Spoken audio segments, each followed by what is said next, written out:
What's wild is the fact that it's growing so much that it's turning our little town into a big town.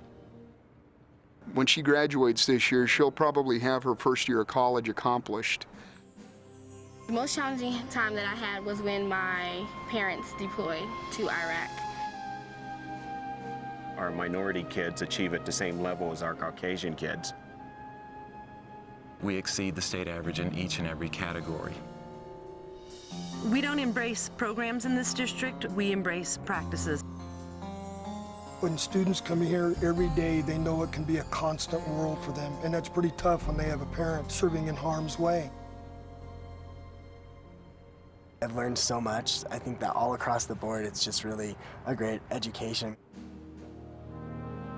This agrarian community mixed with this military community, which is very eclectic, evolved to this real diverse kaleidoscope of humanity. We're very proud to be a military school district and to be a military community.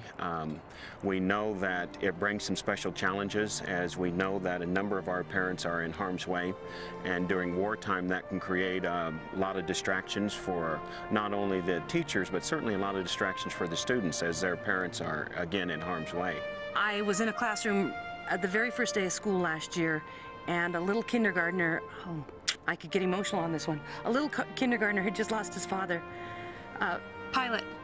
Well, he was at school that day. And I was so impressed with that kindergarten teacher's ability to nurture that child, maintain composure, and give that child exactly what he needed. We're probably one of the few districts that put a counselor in every elementary school, every middle school, and then we have multiple counselors at our high school. And they do a lot of problem solving, dealing with issues, dealing with grief, dealing with anxiety, all of those things that our military children are faced with. When both parents are gone, the school's got to be a second home to these students and provide a distraction, support. That's the kind of atmosphere that we have. When a kid comes in here, they're our kid, we're going to educate them to the best of our ability. That's demonstrated in our scores. Every year I've gotten better in the 3 years I've been here. Some of the things that I'm most proud of, and I think the district has really done a nice job with, is developing programs for kids to feel comfortable when they actually are new to a school. We're also very proud of what is a video conferencing that we do through the counseling center. What that does is it allows parents, whether in the States or overseas, to actually have a live conference with someone right here in the counseling center. That's another piece that we're really proud of. We believe we're going to be the first in the state of Colorado to give a laptop to every student in our high school. The kids that graduate from this school after being in our school for a year or 2 years or 3 or 4, if they get to stay with 4, are going to be prepared technologically to do much more than other students will be, and they'll be much more competitive at college or in the workforce, depending on what they do. So if you enroll in a college course and you pass that course, the district picks up the tuition fee.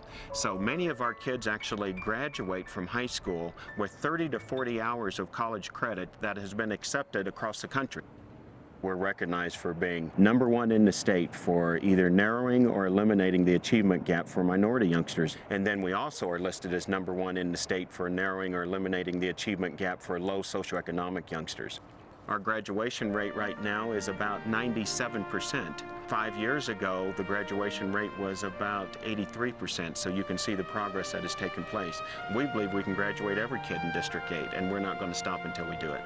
Exceeded in every category, almost every category, and some by double-digit percentages. I think closing the achievement gap for minority students begins with 2 things, and that's high expectations and no excuses.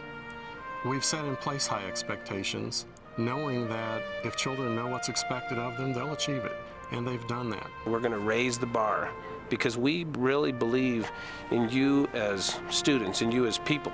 We think you can be successful.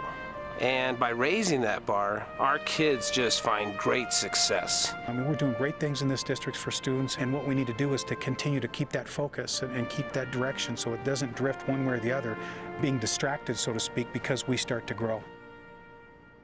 The expansion of Fort Carson will affect School District 8 a great deal. Fortunately, we have some lead time to prepare for that, but when you couple the expansion of Fort Carson with the growth of the community as a whole, keeping up with growth is certainly a big issue for us.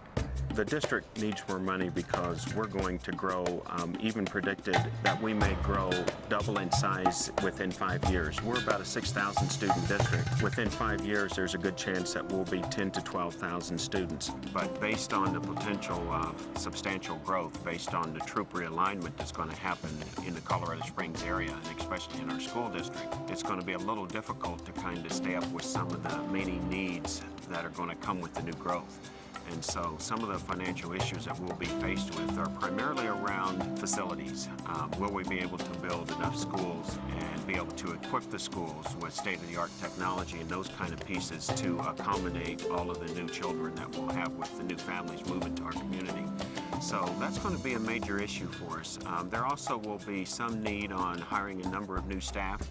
In hiring staff, you have to go out and do a lot of recruiting. We go to 7 different states as we try to recruit the highly qualified teachers that it takes to kind of keep the district operating at such a high level. And so it's going to take resources to do that.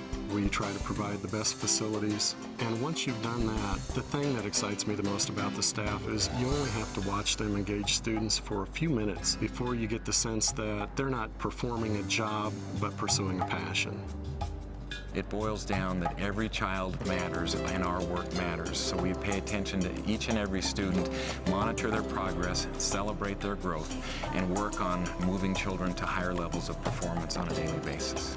Well, just like every parent, you want more for your children than you had growing up. And bottom line, education is #1 in our books at home. When you look at the demographics of our school district and the student needs in our district, I believe that we're a district that does whatever it takes to beat those odds. But there is no magical resource. I think the magical piece is when you have a teacher that is committed to all kids and you have an accountability structure that actually measures and monitors that. And then you just let that teacher do their job, and it's amazing what will happen when that takes place.